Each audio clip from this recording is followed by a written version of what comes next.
Treeningplatoode ületamine algab täpse jälgimisega. Dokumenteerige oma treeningud, toitumine ja progress. Muutke oma treeningutehnikat ja kontrollige, et teie põhiliigutused oleksid täiuslikud.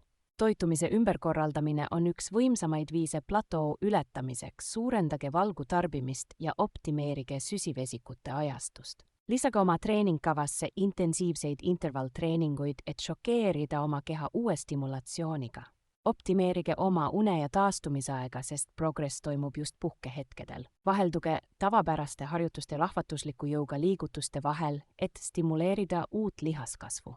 Suurendage järk-järgult oma treeningu intensiivsust kas raskuste, korduste või seeriate arvu näol. Ärge unustage liikuvuse ja painduvuse treeninguid, mis aitavad ennetada vigastusi ja parandada taastumist. Leidke treeningpartner või liituge rühmatreeningutega, et saada lisamotivatsiooni ja vastutust. Kasutage tehnoloogiat oma edenemise jälgimiseks ja seadke realistlikud, mõõdetavad eesmärgid järgmiseks läbimurdeks.